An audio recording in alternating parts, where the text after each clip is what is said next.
Assalamualaikum warahmatullahi wabarakatuh. Waalaikumsalam warahmatullahi wabarakatuh. Alhamdulillah hamdan katsiran tayyiban mubarakan fihi kama yuhibbu rabbuna wa yardah. Wassalatu wassalamu ala nabiyil rahmah wa ala alihi wa sahbihi wa man tabi'ahum ila yaumil qiyamah. قال الله تعالى يا أيها الذين آمنوا اتقوا الله حق تقاته ولا تموتن إلا وأنتم مسلمون أما بعد أيها الحاضرون أعزكم الله. Bahasan kita pada 100 amalan hidup Rasulullah SAW. Sekarang kita masuk pada poin yang ke-12. Pada poin yang ke-12 yaitu memperbanyak bersiwak. Berdasarkan hadis yang sahih diriwayatkan oleh Imam Al-Bukhari dan Muslim dari sahabat Abu Hurairah radhiyallahu anhu. Rasulullah SAW bersabda, "Laula an asyqa ala ummati la amartuhum bis-siwaki 'inda kulli salat." Kalaulah tidak memberatkan umatku, maka niscaya aku perintahkan mereka untuk bersiwak, perintah wajib maksudnya, setiap kali mau salat. Di dalam lafaz yang lain, redaksi yang lain, 'inda kulli wudu'in. Kalau tidak memberatkan umatku, niscaya aku perintahkan mereka untuk bersiwak setiap kali berwudu. Nah, di dalam hadis ini terdapat faedah yang sangat banyak sekali. Bukan hanya sekedar faedah terkait dengan anjuran memperbanyak bersiwak ketika berwudu, ketika mau salat, termasuk juga tatkala baca Al-Quran, ketika bangun dari tidur, atau ketika ada perubahan rasa pada mulut kita. Jadi ini anjuran bersiwak, dan bersiwak ini termasuk sunanul fitrah, sunnah fitrah. Sahabat Abdullah bin Abbas radhiyallahu anhuma ketika menafsiri firman Allah Subhanahu wa taala terkait dengan Nabi Ibrahim alaihissalam, Allah Subhanahu wa taala memberikan beberapa perintah kepada Nabi Ibrahim alaihissalam. Beberapa ujian, beberapa perintah. Di antara perintahnya, kata sahabat Abdullah bin Abbas, adalah bersiwak. Maka bersiwak ini adalah merupakan sunnatul qadimah, sunnah yang sudah dari dahulu. Bahkan sunnahnya para nabi dan para rasul alaihi wassalatu wassalam ajma'in. Sekaligus ini menolak anggapan sebagian orang bahwa bersiwak ini adalah perbuatan yang kemunduran. Karena ada orang berkata sekarang teknologi sudah canggih, ada sikat gigi, ada pasta gigi, dan seterusnya. Kenapa bersiwak masih pakai kayu saja? Ini kan kemunduran gitu. Mundur ke belakang. Padahal tadi kita sudah katakan bahwa ini sunnahnya para nabi dan para rasul alaihi wassalam ajma'in. Bukan berarti tidak boleh sikat gigi, menggunakan pasta gigi dan seterusnya. Bukan berarti tidak boleh, bukan. Tapi kemudian mengatakan bahwa bersiwak adalah satu kemunduran, ini adalah sesuatu yang tidak ada dasar. Buktinya apa? Hari ini kayu siwak dihancurkan atau dibikin jadi pasta gigi. Ya? Kayu-kayu siwak itu dijadikan pasta gigi hari ini, yang lalu kemudian digunakan orang untuk sikat gigi dan seterusnya. Berarti itu bukan kemunduran. Bahkan ketika diteliti kayu siwak seperti kayu arak, ada juga yang menggunakan kayu yang lain dari pohon zaitun misalnya, dan seterusnya. Ada juga yang dari zaitun, pohon zaitun, siwak. Itu berarti menunjukkan bahwa apa yang disabdakan oleh Rasulullah SAW di dalamnya terkandung faedah yang sangat besar bagi mereka yang menelitinya, bagi mereka yang mau mengkajinya. Dan sekaligus di dalamnya juga dapat faedah kebersihan, menjaga kebersihan mulut. Islam juga memperhatikan menjaga kebersihan mulut. Terlebih lagi mau salat, mau membaca Al-Quran, mau salat dia hendak menghadap Allah Rabbul Alamin, mau salat dia hendak membaca kalamullah, perkataan-perkataan Allah Rabbul Alamin. Yang intinya bahwa ketika seseorang datang untuk menunaikan ibadah, menunaikan salat dalam kondisi yang terbaik, memakai wangi-wangian, lalu kemudian dia bersihkan mulutnya, dia sucikan dirinya dengan berwudu dan seterusnya, agar supaya seseorang dalam kondisi yang paling prima.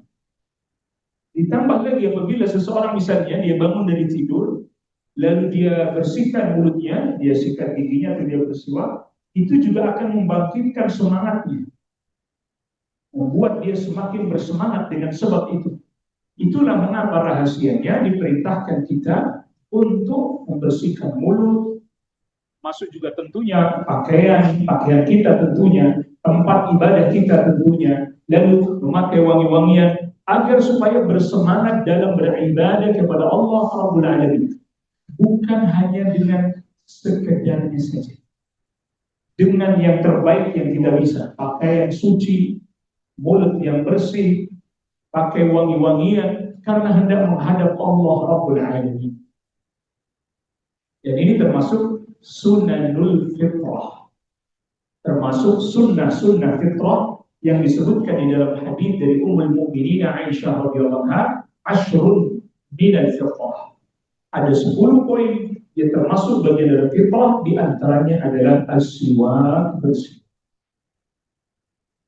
Nah, di dalam hadis ini juga terdapat prinsip-prinsip Islam, yaitu apa? Islam dibangun di atas kemudahan. Maka tadi Rasul sabdakan, kalau tidak memberatkan umatku, itu berarti Rasul SAW memilih yang mudah, tidak wajib, dianjurkan. Jadi perintah di sini maksudnya perintah wajib. Rasul tidak perintahkan wajib. Ini menjadi bukti bahwa Islam dibangun di atas dasar kemudahan dan kemaslahatan. Inna hadzal dina yusr. Sesungguhnya agama ini mudah. Agama ini mudah. Dan yang dimaksud dengan mudah, perhatikan. Yang dimaksud dengan mudah adalah ma wafaqas sunnah. Apabila agama itu dikerjakan sesuai dengan tuntunan Rasul SAW, maka itu mudah. Jadi definisinya mudah yang disebutkan di dalam hadis itu maksudnya adalah kalau sesuai tuntunan. Itu pasti mudah. Karena apa yang Allah Subhanahu wa taala wahyukan kepada Rasulullah SAW, apa yang diperintahkan oleh Rasulullah SAW, Allah yang Maha mengetahui telah mengukur kadar kemampuan kita. Allah Rabbul Alamin yang paling mengetahui batas maksimal dari upaya kita. Sehingga tidak mungkin Allah Rabbul Alamin memerintahkan kepada kita sesuatu yang tak mungkin kita kerjakan. Ini juga Allah sendiri usaha. Tak mungkin Allah membebani sesuatu yang kita tidak mampu.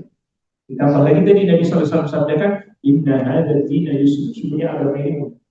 Mudah itu tadi, asal sesuai dengan tuntunan, sesuai dengan sunnah, itu mudah. Adapun sebagian syariat atau sebagian tuntunan, sebagian sunnah, di sebagian orang merasa itu sulit, merasa itu susah, itu bukan karena syariatnya yang susah. Kita cara pandangnya yang keliru, pemahaman kita yang belum sampai kepadanya, atau kita sudah kemasukan kerancuan-kerancuan lebih dahulu. Padahal di balik itu, di balik setiap syariat itu ada kemaslahatan yang besar. Bahkan hadis yang sebesar seperti ini termasuk hadis yang menjelaskan al-masalih, kemaslahatan di dalam syariat, di dalam Islam. Tidaklah diperintahkan sesuatu kecuali karena kemaslahatan. Itu saja tatkala berat. Kalau diperintahkan wajib, Rasul tidak perintahkan itu menjadi perintah wajib. Maka Ummul Mukminin Aisyah radhiyallahu anha katakan, "Ma khuyyira Rasulullah sallallahu alaihi wasallam baina syai'ain." Tidaklah Rasulullah SAW diberikan pilihan di antara dua hal, illa tara aisarahuma, kecuali yang dipilih pasti yang paling mudah oleh Rasulullah SAW, ma lam yakun ithman, selama itu bukan dosa. Kita beri contoh di musim-musim hujan seperti ini. Misalnya maghrib, salat maghrib, kita pas ke masjid salat maghrib ketemu hujan. Sunnah dianjurkan jamaah maghrib dan isya berjamaah di masjid. Memang banyak belum tahu itu. Ya berjamaah sama imamnya, imamnya belum tahu ya jadi masalah ini. Salat kita jamaah salat. Jadi nanti selepas maghrib orang-orang pulang ke rumah, azan isya, tidak perlu balik lagi dia ke masjid. Berarti masjid kosong, sudah dijawab. Syaratnya, para ulama katakan, para fuqaha katakan syaratnya ketika takbiratul ihram pas isya kan maghrib selesai, assalamualaikum warahmatullah, dan kemudian iqamah misalnya salat isya, pas takbiratul ihram salat isya, Allahu akbar, hujan masih. Mau habis itu hujan berhenti, jamak berlaku puluh. Hal ini kan mungkin untuk sebagian orang asing, aneh, ini gampang-gampang ini orang. Hujan udah berhenti pakai di jamak. Ini kan problem karena apa? Karena dia tidak memahami aturan syariat sunnah Rasul, padahal bukan kita menggampangkan. Kalau ada tuntunannya, kalau ada sunnahnya, maka itu mudah. Bukan dimudah-mudahkan sama kita sendiri, bukan. Kendati pun perlu kita ketahui, sebagian madhab fiqih itu memang berhati-hati sekali di dalam beberapa permasalahan terlebih terkait dengan ibadah. Sebagiannya diantaranya madhab Syafi'i yang dianut oleh kebanyakan kaum muslimin di negeri kita, memang pada sebagian masalah sangat ketat sekali, sangat hati-hati. Jadi yang namanya hati-hati itu juga definisinya hati-hati sesuai dengan sunnah. Yang namanya definisi hati-hati itu sesuai dengan sunnah, bukan dibikin sulit sendiri, bukan. Wah, nanti orang gampang-gampangin jamaah. Asalkan berjamaah di masjid. Maghrib dia berjamaah, habis itu isya dia jamaah juga, di jamaahnya boleh. Itu syaratnya. Itu syaratnya harus terpenuhi. Syarat ketentuan berlaku. Misalnya lagi, hujan. Termasuk salah satu uzur orang tidak menunaikan sholat berjamaah adalah karena apa? Hujan. Seberapa hujan? Kan nggak ada dijelasin seberapa deras, gerimis-gerimis, rintik-rintik. Nggak ada dijelaskan. Kadarnya berapa?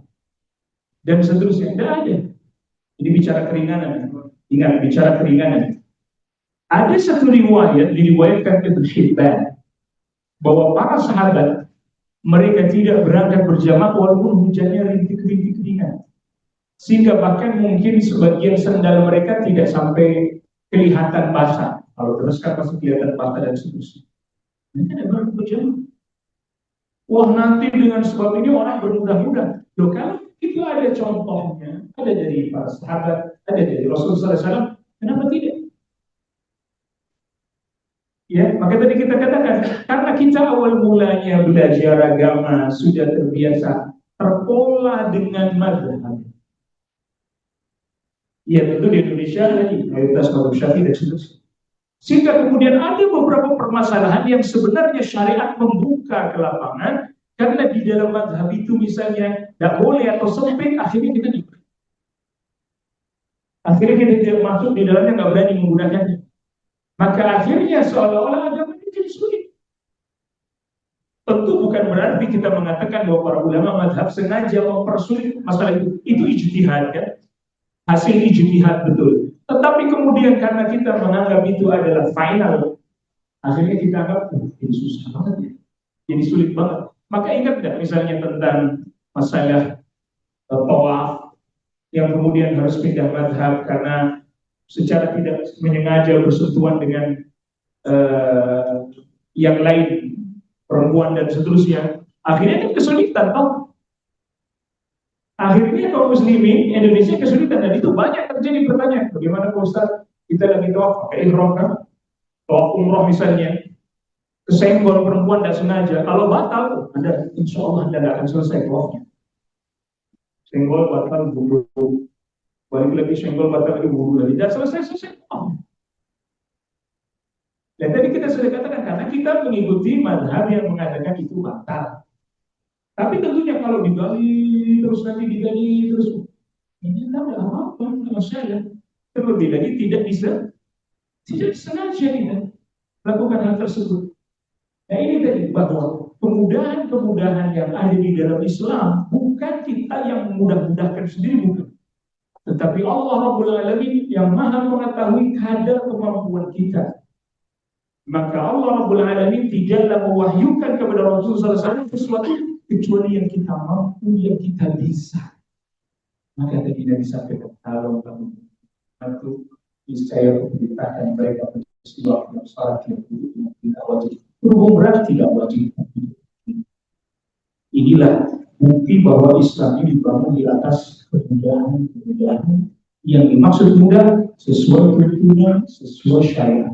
Bukan mudah dibikin kita sendiri bahwa ada masalah yang wasabi, wasallam tasliman katsira, subhanallahi wa bihamdihi, wa la ilaha illa anta astaghfiruka wa atubu ilaik. Wassalamualaikum warahmatullahi wabarakatuh. Waalaikumsalam warahmatullahi wabarakatuh.